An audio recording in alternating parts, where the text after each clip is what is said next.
Head on Fire is a Patreon-supported podcast. Supporters of the show get early access to audio and video content, episode archives, monthly roundtables, a book club, and more. All benefits are offered on a sliding scale, so no matter your level of donation, you never miss out. If you like this show, consider supporting it with $1 a month or whatever you can at patreon.com/headonfirepod. Thanks, and enjoy the show. Lots of people have lots to say about the Bible.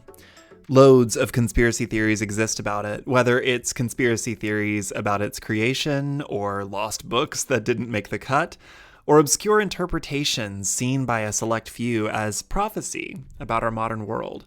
Not a day goes by that someone, somewhere, isn't holding the Bible up to the light and seeing if we missed anything. Beyond that, so-called biblical literalism has been the basis of support for a lot of pretty heinous parts of our country's past and present. From regulating the sale of alcohol, to vilifying interracial marriage and queer identity, to demonizing immigrants, to supporting slavery. Supposed biblical scholars have found a way to twist the Bible in such a way that it is a timeless scapegoat for current hatred. All of this turns a lot of people off from not just modern Christianity, but of religion in general. Few scholars wish to use their time, energy, or knowledge to combat the misinformation and vitriol online. But thankfully, my guest today does just that. Dan McClellan is a scripture translation supervisor for the LDS Church. Don't stop listening. With a PhD in theology and religion. He's also taken a turn at running for public office as a Democrat in Utah. He's also a fierce ally of the queer community, a debunker of conspiracy theories, and a Marvel fan. We had a lot to talk about. Enjoy the interview. Dan McClellan, welcome to Head on Fire. Thanks so much for being here today. Thank you for having me. I appreciate it. Is that a Marvel shirt that I see? It is, yeah. I have quite a bit of Marvel apparel, and I'm always on the lookout for more. Yeah, if you look slightly to the right of where I'm sitting to do this interview, it just encyclopedias and all my old issues and way too much Jean Grey paraphernalia. Yeah, X-Men were formative for me in my teenage years, but so were Image comics had just come around in the 90s. And man. Things like Spawn and Gen 13, some of those things were also big for me. But I don't see enough of that merch out there. I need to find some Spawn t-shirts or something like that. Yeah, I feel like Spawn is the only sort of like 90s comic property that's really due for like a proper reboot. Yeah. Some of the cartoon was a little rough. I think they made at least one movie. Did they make another one? They did. Well, I don't know that they ever made a sequel, but I do know that movie was the right tone for that movie. I think it was a bit ahead of its time. yeah, and it was John Leguizamo, wasn't it? He was the clown dude. Yeah. Well, I would love to sit here and chat with you about comic books all day long, because I definitely could, but I asked you here today to talk about what you do professionally. So for folks that don't know you or your platform, tell people a little bit about yourself. Well, my name is Dan McClellan. I go by the handle McClellan, McLellan. That's how I spelled my last name phonetically for folks in South America when I was serving as missionary down there for the Church of Jesus Christ of Latter-day Saints 20 years ago. And I got on TikTok on the 30th. It will be 1 year to the day that I was on TikTok because I saw videos being shared on some other social media platforms, on Instagram, on Twitter, on Facebook. And every now and then it would overlap with my own research interests. And my dissertation was on cognitive linguistics and the cognitive science of religion, the conceptualization of deity in the Hebrew Bible. And so I'm a biblical scholar, and I also work in some aspects of the study of religion And I saw some of these videos being shared and thought it doesn't sound like there are any referees or anything over there if if there's a lot of this misinformation being shared. So I thought I would go take a look and lurk for a little while, and decided to start responding to some of the videos on there in an effort to try to combat a lot of this misinformation, because the world of biblical scholarship can be pretty compartmentalized and siloed, and so it takes a long time for information to disseminate in the public. And so a lot of the information that people are using to create a lot of the content that is related to biblical studies right now is really decades and even centuries old. And so it's a lot of very outdated frameworks, very outdated data. And there are some folks doing a very good job trying to get us up to date. But even a lot of the folks who do this as a hobby or as part of, some research they're doing as for their church, or folks who are pastors and things like that, who are trying to put a more critical eye on the Bible, a lot of times don't have access to a lot of the scholarship. So I thought, well, that seems to be a gap in the coverage of the content on TikTok, and perhaps I can fill that gap. And so I specialize in cognitive linguistics, the cognitive science of religion, and kind of biblical studies in general. And I try to share information, keep people up to date on where things are in biblical studies. But for the most part, I'm here to try to combat misinformation. So I do a lot of stitching other folks' videos when they're getting a lot of attention, sharing stuff that is a little misguided or downright deceptive, or based on bad data, and sometimes there can be some harmful rhetoric that is out there being shared as well. And at this point, there does not seem to be any end to the misinformation on TikTok. TikTok is the new Tumblr, which was the new Facebook, which was, and anytime we get a new form of social media, it just seems like, we do a whole lot of discourse over again. We thought we had settled. I feel like there might be some people out in the audience that heard Church of Jesus Christ of Latter-day Saints 20 years ago and instantly think they know what the rest of this interview is going to sound like. If they have not consumed any of your media on social media. Yeah. Your platform, I discovered doing a couple of things. One, debunking some interesting historical claims about objects that are, purportedly related to the historical figure of Jesus, or debunking what the Bible allegedly really says here or there. You've gotten a lot of heat about a video that keeps coming up for you, especially in recent days, given the preliminary Supreme Court decisions, is your videos on homosexuality in the Bible. What do you consider as the space that you occupy? Maybe talk to me a little bit about, let's go ahead and go over some of those views on, the historical accuracy of certain objects, and maybe dive into homosexuality a bit. Okay. Regarding the objects, are you talking about the Jordan-led codices, or? I've seen several videos of yours now where, you've talked about nails that were allegedly, from Jesus' tomb, possibly inside of Jesus, at some point. I think you did you do one on the Shroud of Turin? I think I may have once referenced the Shroud of Turin, but yeah, there are a lot of folks who are posting videos where they're sharing a lot of relics and other things that have been traditionally linked with Jesus and with other figures, the Ark, chariots supposedly found in the Red Sea, stuff like that. There's a lot of that going on, and some of these date back pretty early. Some of these relics may go back to the 4th century. There's a lot of the places and the objects that have for a long time been traditionally associated with the life of Christ came to be associated with this when Constantine institutionalized Christianity, and you had a lot of people traveling to Jerusalem. And there are a lot of stories about Constantine's mother, for instance, going around and saying, we're looking for, stuff related to Jesus. And they were like, oh yeah, he was born right over there.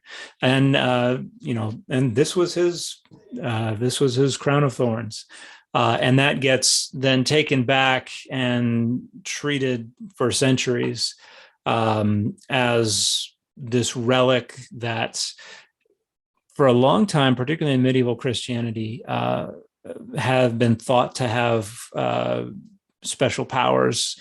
I hesitate to say magical powers, but really that's what's going on, that there is some kind of agency endowed in these objects that allows them to heal people and bring about certain events. But I think there's an old movie on Martin Luther with Ray Fiennes where he says there are enough pieces of the true cross to rebuild a ship or something like that. When what did he say? 15 of the 12 apostles are buried in Spain, and things like that. So when we kind of dig down into the provenance of these items, usually they are popping up either in that 4th, 5th century, kind of real early in the start of Christianity's interest in these objects, these relics, or at some point in the medieval period, 8, 900, 1000 CE, 1200, 1400. So the Shroud of Turin is probably in that middle area there, and some of these other objects are definitely less than 1,000 years old. But from our perspective, they look really, really old, and so and for folks who have a desire to experience some kind of physical proximity to something divine, that's a very inviting kind of thing, and that's the reason that this is so common, is because folks who believe in deity want to interact with deity, want to feel the presence of deity, and we have kind of an intuitive predisposition to materiality. We want to touch, feel, see, smell. We want to experience the materiality of these things. And so that's why divine images were so common anciently, is that's a means of facilitating access to that agency and that presence. And so it's no surprise to me that we still have a lot of examples of this, although Protestantism has the iconoclasm of Protestantism, the rejection of images, things like that, that's all resulted in a brand of Christianity that is much more interiorized. But that doesn't mean that humanity loses that desire for that kind of thing. So but yeah, it's been bizarre how many different things pop up from time to time. What do you think people look for? What do you think people are looking for in searching for archaeological proof of historical events? Like I said, I think there's a degree to which people want to experience some kind of proximity to that. They want to see something that that makes them think this is real, and that fills them with, that can fill them with all kinds of different emotions if they are convinced that this is something that belonged to the Apostle Peter or Jesus or Noah or something like that. But I think there's a degree to which it is also a compulsion to respond to the rational critique of religiosity. I think with Protestantism and then the Enlightenment, there was this dichotomy of rational religion versus revealed religion. And rational religion gives way to a lot of different kinds of critiques of the supernatural. And when we get into the 19th century, we have the theory of evolution. We're discovering a lot of things paleontologically, geologically, that challenge a lot of the ideologies of Christianity and of the religions associated with the Bible. And so as that rationality, that rationalism encroaches upon what religion feels is its territory. It wants to dig in its heels and push back. And so even though a lot of folks will say the foundation has to be faith, blessed are those who have not seen and have believed, there is still an impulse also to push back and say, no, we have perfectly rational basis for these beliefs. And so there is a push in a lot of ways to try to come up with rational explanations. And so it's odd. Folks will talk about miracles like the parting of the Red Sea, ostensibly a miracle, but you'll have folks say, well, over here it was really shallow and there was this huge gust of wind, and so the wind pushed all the water out of the way, and there's a perfectly natural explanation for how this miracle could have happened. That's a heck of a lot of wind. It's like, is it a miracle or is it a perfectly natural event? And so the wedding of naturalism and miracles and the supernatural to suggest that the supernatural operates entirely through natural processes and things like that, I think is a way to try to answer the critique of rationalism while still holding on to the supernatural. But I think it's also different for everybody, and people have a lot of different motivations. I grew up in a really small town, Southern Baptist, 9 Baptist churches, 585 people. We had, way more churches per capita than we needed. So I grew up in an environment that I think allegedly preached biblical literalism, or, certainly tried to do many of the things that you're talking about here, and placed a lot of value in those kinds of texts. And that kind of environment can feel very alienating to people that are not, that don't find themselves blessed by those texts, that find themselves on the outside of those texts. Yeah. Queer kids don't tend to find a great home in the church. They grow up feeling pretty much like an outsider, myself included. And so I was interested to see your many videos on your take on queer identity as it is or is not discussed in the Bible. Mm-hmm. Tell me a little bit more about that. Why did you feel that was so important to bring to the to social media?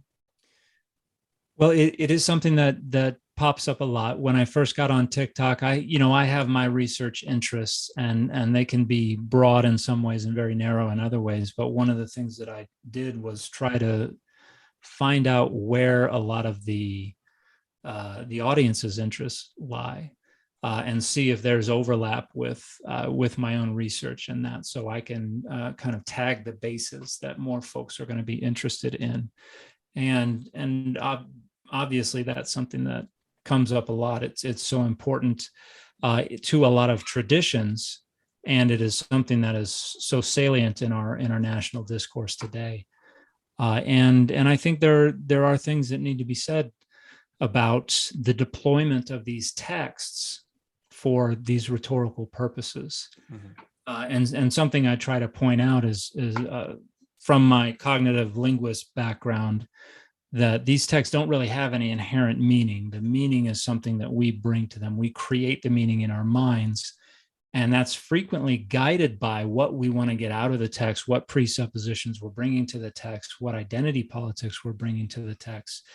And so I think it is, and I think that's perfectly valid. I mean, that's how we enjoy literature and art and things like that, is by negotiating with this. How is this going to help me better understand myself and give meaning to my experiences? And that's how we enjoy all kinds of different modes of art. But when we are doing that in order to harm others, in order to draw lines around, draw certain people in and draw certain people out in ways that can lead to children taking their own lives, children feeling marginalized, oppressed, vilified, having their worth taken from them, that is phenomenally harmful. And so I felt like I had something that I could add to that discussion because of my expertise in the text. And really, when you go try to reconstruct what these texts meant to their original authors and audiences. That's not just a process of saying, how is this useful to me today? And then just assuming that it matches what they did in antiquity. It's a very difficult, very complex process. And when you go through it for these texts in antiquity, you find we don't know a lot of what they were thinking.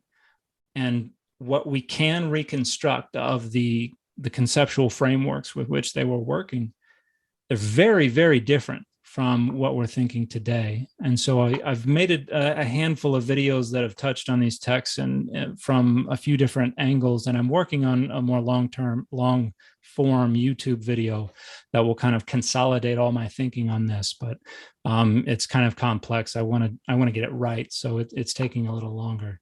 But in short, what they have said and what they have not said show that the concern is something we can't pinpoint. And if we can't pinpoint precisely what the concern was, I don't think we are justified in importing it wholesale into today and saying, well, we'll just fill in the gaps with our own conceptual frameworks. That does violence to what those texts were written to do in antiquity. And I've talked about it a little bit with Paul as well, that his sexual ethic was very idiosyncratic and unique and contingent on the normative frameworks and sexual ethics of first century Greece and Rome, where he was celibate, thought the second coming was any day now. And so there was really no time for marriage or sex. But, if you couldn't control yourself, go ahead and get married just so that you can suppress your urges. Every time I read the part in Corinthians about it is better to marry than to burn, I think of the Simpsons, where Ned Flanders, I forget what he's eating, but he's drinking or eating something, and he says, good for keeping down the urges. And that's really a great framing of what Paul seems to be saying marriage is for. It's not for passion. He hates passion. It's to keep passion at bay. And so he talks about sex that is honorable and dispassionate, and then contrast that with what those dirty Gentiles do with their passionate and dishonorable sex. And so, like, if we imported Paul to today and sat down with him in a coffee shop and asked him about these things, I think most people would be horrified at the positions he would take. And so I don't think we're justified in just saying, well, Paul didn't seem to like the arsenokoitai, and we can just kind of squint at that and say, yeah, we have a similar idea here, and so we're just going to say they match.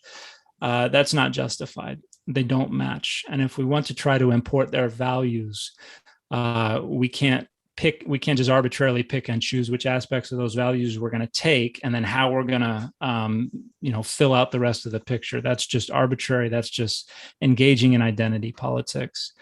It is looking for a proof text to serve an ideology.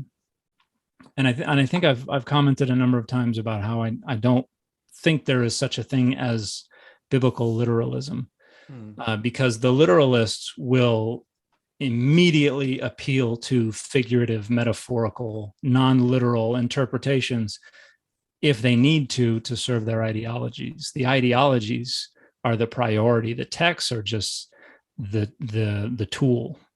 And well, so there's plenty of times whenever biblical literalism, suddenly they're, a biblical literalist sweating bullets because it's like, well, why am I eating shrimp? Why am I doing, X, Y, or Z thing? Oh, well, it's okay for me to ignore this part of the literal interpretation of the Bible because of all of these reasons, all of these very good reasons that I have invented or I have been taught.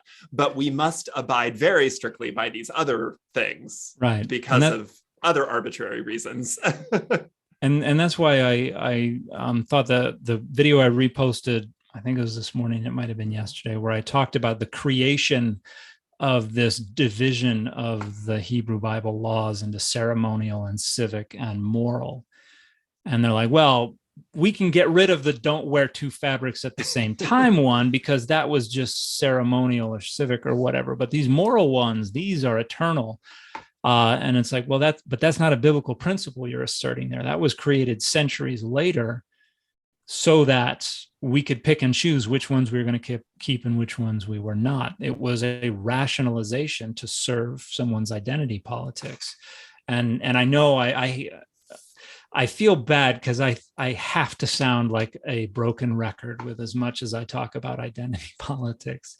And I've tried to share some thoughts on what I mean when I say that, but so much of how the Bible is used really comes down to somebody needing to use it to serve their own identity politics and advance their social standing, or engage in boundary maintenance, or protect their institution or their own positionality.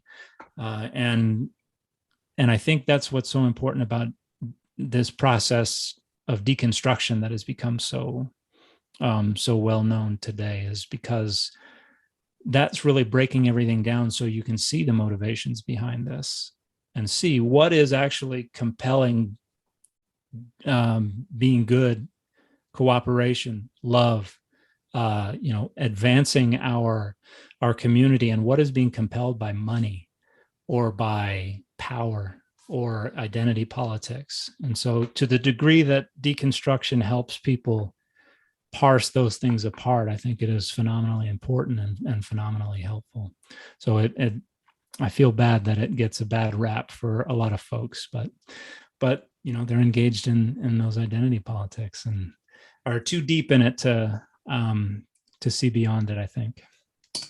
I will join you in sounding a bit like a broken record, because I'm going to bring up the Supreme Court again, but only to mention the fact that in Alito's opinion, in his drafting of the opinion of the court, which we have not seen yet, so it could change still, he said that basically any ruling that wasn't deeply rooted in history is, up for the chopping block.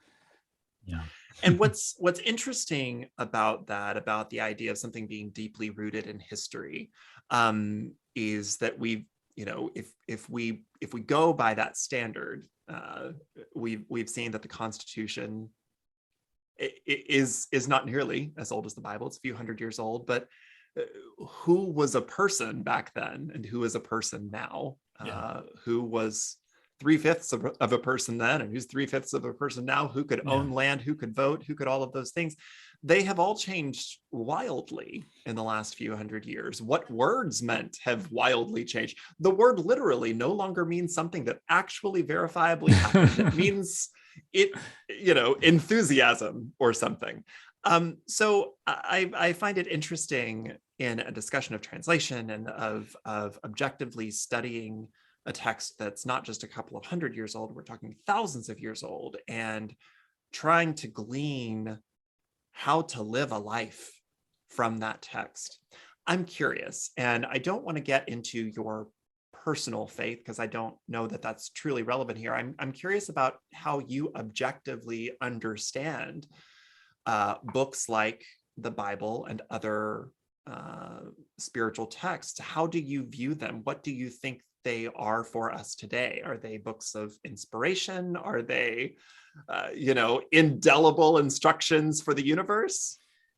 Yeah, I don't think there is much that we could say is unchanging or static, because I don't think texts have any inherent meaning. Everything is up to be for renegotiation. Now, I think we have a responsibility. We ought to be trying to build our exegetical frameworks, the tools we're using to interpret text. I think if we build them on sincere and concerted efforts to reconstruct the worldviews of the authors, the rhetorical goals of the authors, the context of the audiences, things like that, I think that's a better foundation on which to build. But there's always going to be a degree to which we're negotiating with the text and trying to find a way to make it relevant to our lives. And that's going to mean injecting a little bit of ourselves in in the text. And even just picking and choosing what we're going to look at kind of is not objective. If we weighted everything equally, then we wouldn't really be able to decide what we're going to look at and what not. But when we focus in on things, we're already imposing a bias on these texts. And so I think there's no true objective way of engaging with these texts. I think we can try to minimize the bias as much as possible. And I try to do that from an academic point of view, but devotional readers of the text, I think as long as you kind of keep that at least there to as kind of a reference point, so that you're not just going off the deep end. As long as people find value, find meaning in the text, find that the text can help inform their experiences and things like that, I think that's a perfectly valid use of the text. But yeah, I get frustrated when that leads into trying to divide people up and assign value to people, which is unfortunately what it almost invariably does. We feel like one of the ways to advance our own interests always seems to be to do it on the backs of others. And unfortunately, because of the nature of religious texts and ideologies and identity politics and institutions, drawing boundaries is frequently an indelible part of all that. So yeah, it's complex. I tell people in my congregation here, when people contact me about help with engaging the scriptures, I tell them, try to start from that foundation of what the authors were most likely trying to achieve and what the audiences were most likely hoping to get out of the text. But if frequently that's going to be meaningless to somebody. There are a bunch of texts where people are like, what does this really mean? And I tell them, and they're like, that means nothing to me. And it's like, yeah, that's going to be the case a lot of times. And you can jettison the text, you can get rid of it and say, all right, I'm done with that. I don't have to look at that anymore. Or you can say, well, maybe there's something in there for me. Maybe there's a way I can use this text as a lens to put on my own life, my own experiences, my own background, so that I can learn something new. I can find a new way to think about these things, find a new way to find meaning in my experiences. And I think that enriches a life. So I think as long as people are moving forward and are finding ways to enrich their life with these texts, I'm all for it. But once they start using them as bludgeons, as weapons, that's when it becomes problematic. And that's when I butt in and say, that's wrong. That's not what that was trying to do. And so I hope I don't come across as too much of a bully for folks who are just trying to, just trying to find joy in their living their lives and in their families and in their communities. I try not to come down on folks like that. I don't think people that are finding joy or inspiration in the text are the people that would think you're a bully. I feel like the people that want you to say, no, it's okay for you to use the book to support banning interracial marriage. No, it's totally okay for you to use that to ban abortion or to ban, this, that, or the other thing. I think those people are pretty upset with you. Yeah, and that's an occupational hazard. I'm happy to upset those folks, not because I don't like them personally, but because everybody needs somebody. The folks who are going down that road need to be disrupted. They will be happier if they can be disrupted and if they can change their path. I think most people, I'm speaking for myself primarily, I have gone down bad paths in my own past, and it has taken someone who has had to slap me around a bit and say, that's bad, stop doing that. And it's been uncomfortable, and I have felt embarrassed, And, it's not been an enjoyable experience, but I'm so thankful for that, because it woke me up to the fact that I had blinders on, and I wasn't seeing how the words I was using, the ideologies I was deploying, were harming other folks. And so most of the people that I engage with, I get this question all the time: do those people ever respond to you? And frequently they do. And sometimes people will just, whine and complain and block me, or call me a bully or something like that. But there are frequently folks who say, well, thank you for teaching me that. It was something I needed to learn, and I'm going to do better now. And I wish they could all be that outcome, because not only does that just mean, we've overcome this ignorance, we've corrected this error, but this is somebody who's hopefully going to start down a better path now, and not just not harm other people, but their lives are going to be better. They're going to be happier. And I would much rather see that than dunk on somebody and have them, delete their account. That doesn't make me feel good. That makes me feel bad, because I know that person is, they're not going to change because of that. And I've made them feel bad. And so, yeah, I'm still wrestling with that aspect of this kind of discourse, with how to feel about those kinds of things.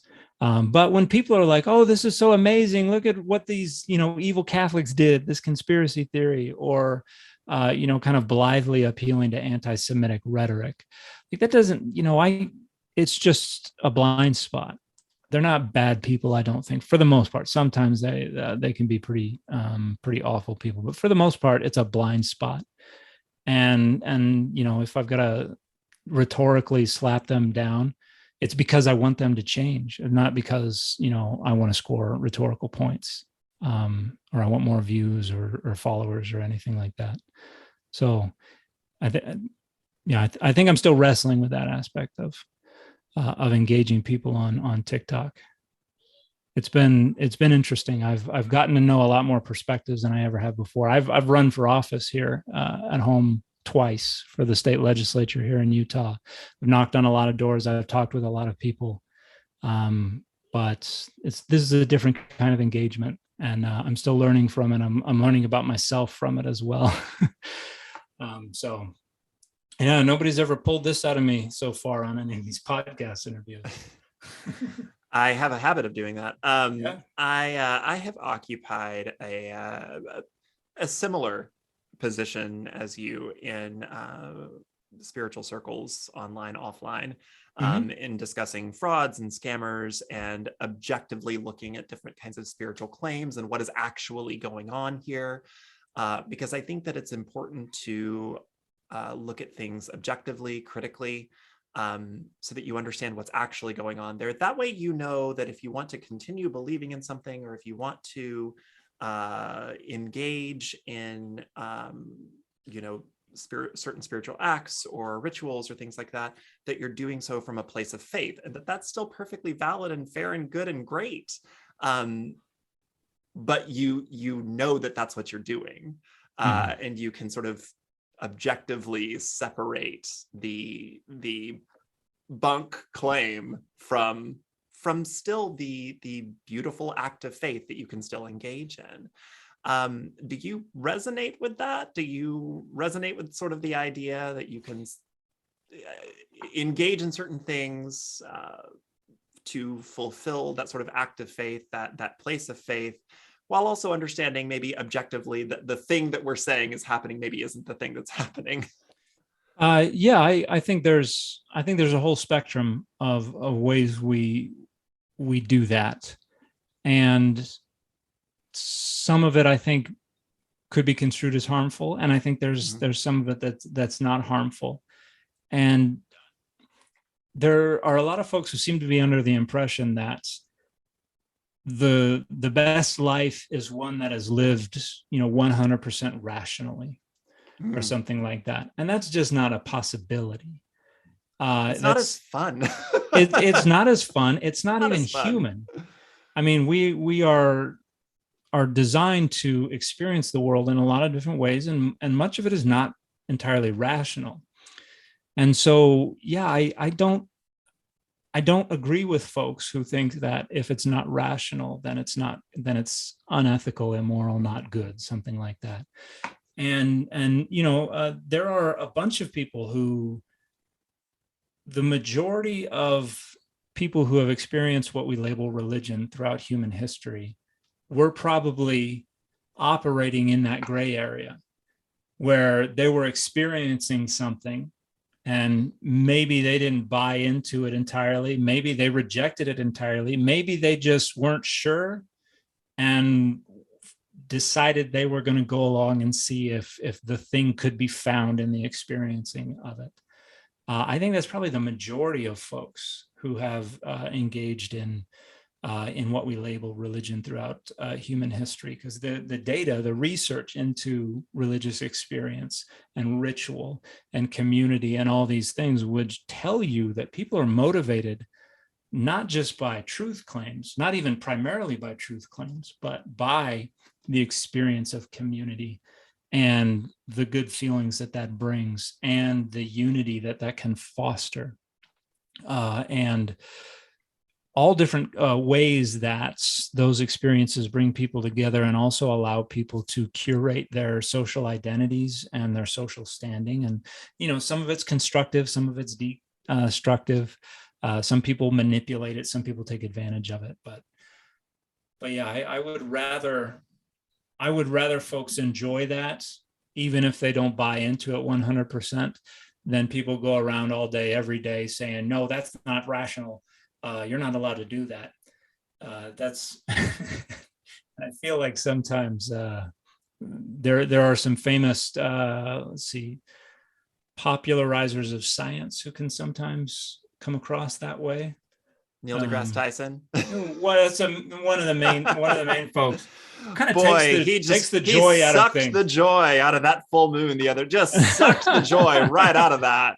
It's like, I don't know, man. We were all just looking at a cool thing in the sky. It's like, I get that it's common, but it's still cool. Yeah, I mean, let people enjoy things. Let people enjoy things. And yeah, I think there's the reply guy kind of model. Where people try to shut other people down because maybe they don't have all the facts right. Yeah, that rubs me the wrong way, and I hope I don't come across that way, because I think I sometimes have a bit of a reputation for getting a little nitpicky about details. But there have been a number of details. I do too, and a lot of times I'll make a video where they'll misspeak, or they'll say something that's not exactly right, but it would be pretty petty to bring it up, and it would just be about scoring points, and I'll overlook that, and I'll do it intentionally because I'm not there to hurt feelings. I'm not here to try to score every last point I can. And then people in the comments will be like, and they didn't even say that word right, or something like that. And I want to be like, pronunciation isn't as big a deal as sometimes people make it out to be. You got to push me pretty hard to get me to correct your pronunciation. But yeah, let people enjoy things. Do you think Oh, I'm so sorry. Go ahead. No. I was just going to blather on some more. So I wanted to ask, do you think that, because this is a conversation I've been having with other sort of thought leaders in my own community, do you think that the spiritual community as it exists online is the same spiritual community as it exists offline? That's an interesting question, because that actually, within Mormonism, and particularly the Church of Jesus Christ of Latter-day Saints, I distinguish those two. One is a subset of the other, but they talk about chapel Mormons and internet Mormons, and they draw this dichotomy. And I've never liked that dichotomy. One, because I'm not a big dichotomy fan. I think that dichotomies are primarily about structuring power, and they kind of incentivize us overlooking nuance and shades of gray and things like that. It's the black or white fallacy. There is either this or there is this, and there is nothing in between. Yeah. And so I think there are definitely ways that certain aspects of the population will accrete around an online venue, whereas another segment of the population will accrete around a more in-person and less online thing. But to say there's a big division between those two, I don't think is fully accurate. But I think it's probably a spectrum of some kind or another. And I haven't studied how this goes on in all other faith communities. For me, I've focused on the internet and chapel Mormon debate. But yeah, I think there's something there. I haven't seen any research on that, but I'd be. Oh no, it seems to still be sort of a burgeoning idea that certain spiritual movements and churches and communities and things that, I don't know, the more that we sort of start existing online, especially in the last couple of years, the more we sort of start existing online and talking online and creating new kinds of echo chambers and things like that online, we're starting to have different discussions. There's different big names. There's different books that we recommend. There's different interpretations that we have of those books here. And those discussions they don't seem to translate to meat space, which is a term from the 90s I think we need to bring back. But those discussions don't seem to translate here. But likewise, the in-person discussions we used to have don't seem to creep their way online as much anymore. It almost seems like we're having two different sets of conversations, and therefore two different movements are being created almost. And I imagine there's a generational dimension to it as well. And obviously the discussions are going to be different between folks, who grew up in the 90s and folks who grew up in the aughts or even in the 10s. They're going to care about different things. They're going to prioritize different things. But yeah, I know there's a book called Liquid Scripture that was a discussion of how the consumption of the Bible in digital formats has changed how youth think about, conceptualize the Bible. If you pick up a hard copy, it's got a beginning, it's got a middle, it's got an end. It's kind of, there's a narrative there. And you've got to know, am I looking for the beginning? Am I looking for the middle? Am I looking for the end? And the verses are all there on a page. But if you have a device and you can just call up anything, and you don't even have to know the chapter, the verse, the book, or what order they're in, you can just search for a phrase or a word or a single passage. It kind of leads to a different conceptualization of what the Bible is. It's kind of an amorphous just collection that does not serve the same rhetorical functions that were served by early Christians, putting the Old Testament into the order that it is, and differing from the Hebrew Bible and things like that. That's an interesting book if you're interested in pursuing some of the ways that being online might change the way people think and talk about religiosity. That's the one example I can recall that I read recently. You segue me really nicely into my next question. One of the things that when you get a little older in the church, your late teens, early 20s, that sort of starts blowing your mind. One of the first facts that blows your mind is, some older kid will take you aside and say, the Bible was hand selected by a crew of people in, X number of hundreds of years ago. So there's all these extra books. Oh yeah. There's all these extra books, right? And there's all these conspiracy theories. What's the truth about all that?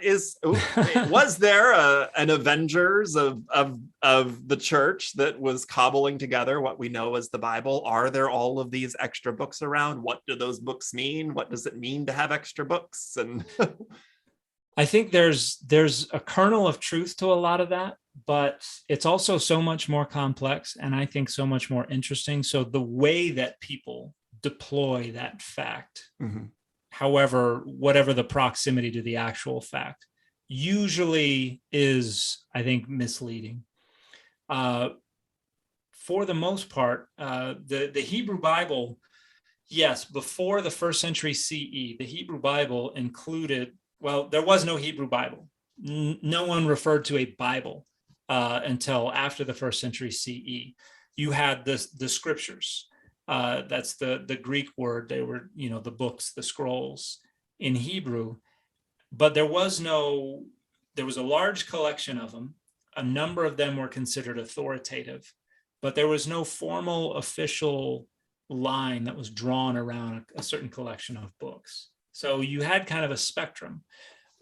The Torah was obviously the most authoritative, and you had this kind of rough division of the law and the prophets. And the law was considered higher than the prophets. But you had some other books in there.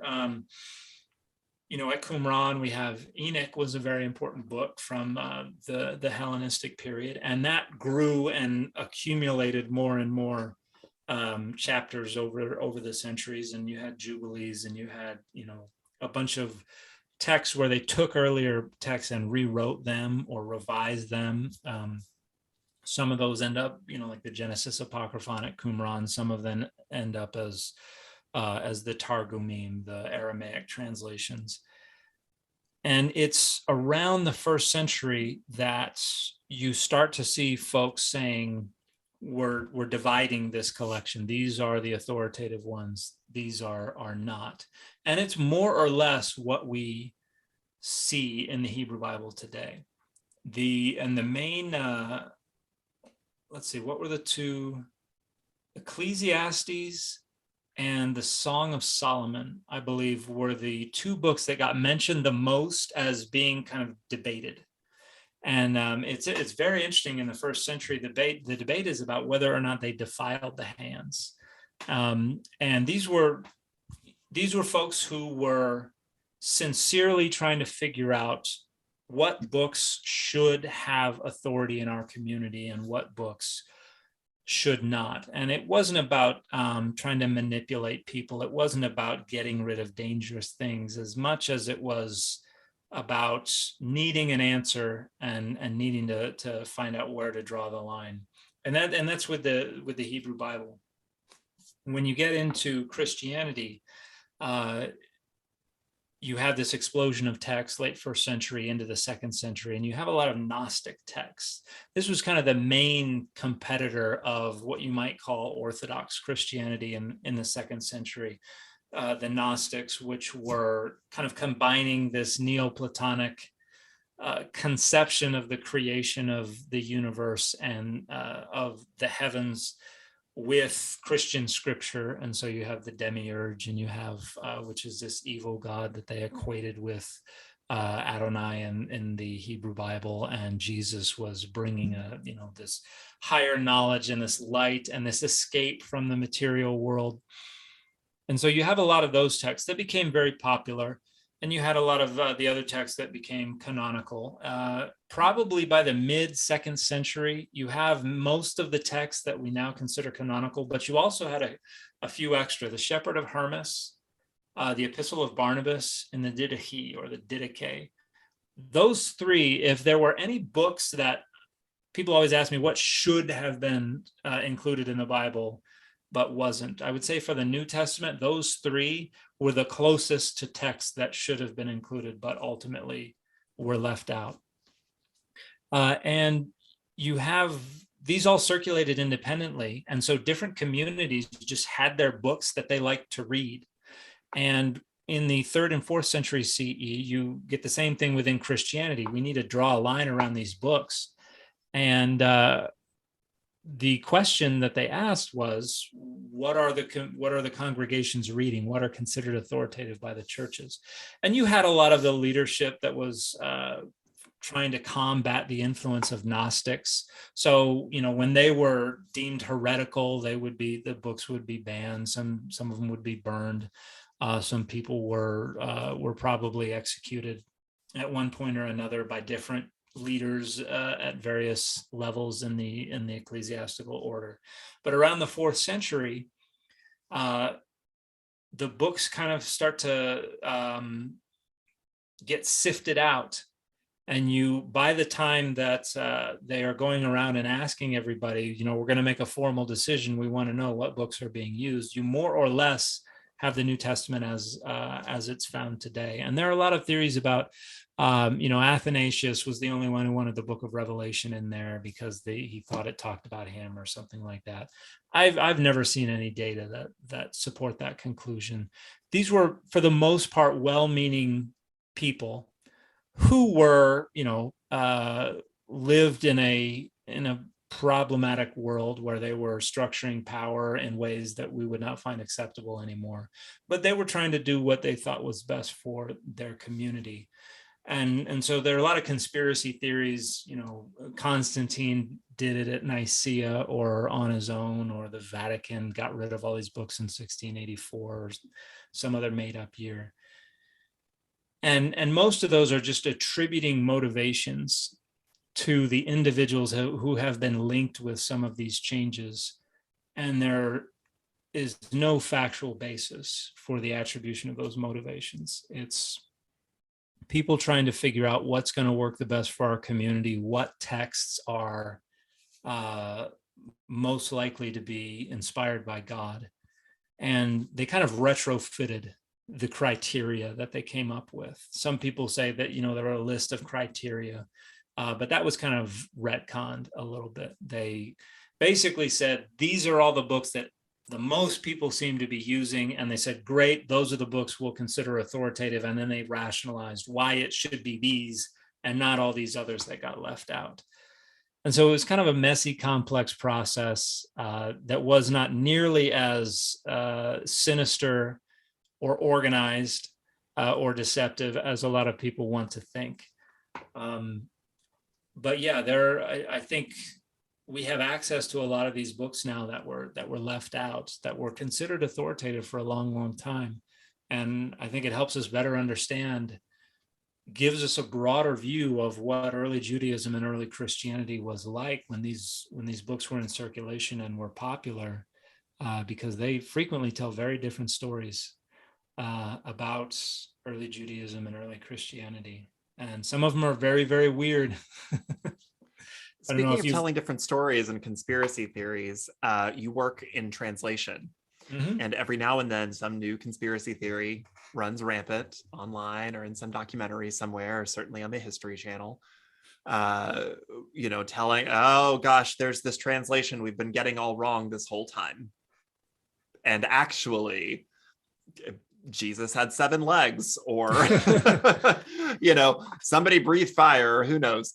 We've had these books a long, long, long time now. Do we really not know what they say? Or well, because a lot of the meaning that we find in them is stuff that either is meaningful to us or that we have had to reconstruct from antiquity. There are sometimes when we make discoveries and we find data that suggests maybe something did mean something a little different, and we've just never considered it because our contexts are so much different from theirs. So there are still times, like every time somebody says, oh, this should be understood an entirely different way, I try to take it seriously, because I would not want to flippantly dismiss something that actually turned out to be very, very insightful. But at the same time, if it is something that happens to support some kind of current fad or some kind of movement or something like that, I will be a little more suspicious when I look at it. But yeah, we discover things all the time that help us better reconstruct the interpretive lenses that would have been used anciently. So for instance, the Dead Sea Scrolls helped us in a lot of ways understand how they were using words. For one thing, it just provided a much larger corpus of texts from which we can derive ideas about how they use these words. The Ugaritic texts were huge because that showed us a Northwest Semitic language from the centuries before Hebrew developed as a language. So that showed us basically the house that Hebrew grew up in, and helped us understand we've been interpreting this verb or root this one way since the 2nd or 3rd century because that's how the rabbis interpreted it. But it turns out it meant something a lot different. So I would never dismiss on the face of it claims that we've misinterpreted something for 2 millennia. That's not only possible, it happens, and we know it happens. But I am cautious about that. So I would say I'm cautiously optimistic every time somebody suggests that they found a new way to translate something. So how cautiously optimistic are you that the entire Bible is just one long hallucination caused by mushrooms? Yeah, oh golly. That is based on a lot of very, very specious reasoning and a lot of assertions about what they think something meant, and about conspiracy theories that they were trying to hide this information from the Romans, and so they encoded everything. And anybody who's ever read codes would look at the text of the New Testament and their contradictions and their complexities, and be like, this was a pretty worthless code. Like, this is, nobody would be like, that's what it means. On the whole, it just would be laughable as an encoding of this secret society. But generally, with some few exceptions, generally the academic consensus frequently is close to the truth. So if somebody published something 30, 40, 50 years ago, and most of the academy went, that's not helpful. That's the position from which I'm going to be starting. And far more often than not, that's the position I end up at the end. And hopefully I'm approaching things objectively and I'm taking the data seriously. I'm sure there are times I've gotten it wrong, but yeah, some of the conspiracy theories and the crackpot theories, I've wasted a lot of hours trying to give them a fair trial. How many times a day do you get asked about the Da Vinci Code? Not that frequently. I get asked about the immortality key far more frequently. What's that? It's a book. I've not read it, but it's basically one of these. This is all an encoding of this secret society kind of stuff, and so it has to do with. I want to say there's some hallucinogenic stuff to it about the origins of Christianity and things like that, but it was written by a non-specialist and caused a lot of waves. I want to say maybe 10, 15 years ago. I've not read the book, and people ask me about it, and I mentioned I've wasted a lot of hours trying to give them a fair trial, and so this is not a book that I have been willing to put on my docket yet. But that's one. The Da Vinci Code, more often than not, that gets mentioned when I respond to somebody and say no, and somebody comes in and is like, that sounds like the Da Vinci Code. That's nonsense. So yeah, I don't get drilled for engagement with Da Vinci Code stuff much at all, really. Is there a conspiracy theory you wish were real? Or it would be fun if it were real? Yeah, if something with the Masons or the Knights Templars or something like that, something from the Inquisition period, that would be fascinating. I think. I always come down more on the side of like unicorns, the unicorns in the Bible, or the giants, all of that kind of thing. I would much rather the Bible be supportive of the Lord of the Rings or something like that. That's pretty sure it is. That's not a conspiracy theory, though. Yeah, Deuteronomy 3:12, and Gandalf said, "Thou shalt not pass." I think "fool of a took" is in there somewhere too. Somewhere it has to be. It absolutely has to be. I'm going to be respectful of your time, Dan McClellan. Thank you so much for being here on Head on Fire. If folks want to get in touch with you, where can they do so online? So I mentioned my handle, McLellan. That's me on YouTube, on Instagram, on Twitter, and on TikTok. And my I'm on Facebook too, but I don't have a public page on there. It's just my own personal page where Facebook's hell. Yeah. And yeah, I also have a blog. It's kind of defunct. I haven't used it for a long time, but people will frequently get on there to try and send me messages. If you can't do it on TikTok or Twitter, and you don't want to do it on Instagram, if you go to danielomcclellan.wordpress.com, I have a blog there, and you can message me if you want to get in touch with me there. And I think that's pretty much all of my public social media stuff. I'm trying to grow my YouTube channel, but turns out making 20-minute videos takes a little longer than making 1 and 3-minute videos. It does. It is not fun. Well, Dan McClellan, thank you so much for being here. I value your time. I hope folks will go follow you. And thanks so much for what you're doing. I appreciate it. Well, thank you so much for the opportunity to talk with you. And I hope I haven't rambled too much. I have a tendency, the exact correct amount. I have a tendency of trying to seek out my thoughts and repeating myself until I kind of as well. hone in on exactly what it is I want to say. And sometimes that wastes a lot of time. So yeah, I appreciate your time. When writing a book, I always have to get some friends and kind of spitball, and the draft is this big and the final is that big.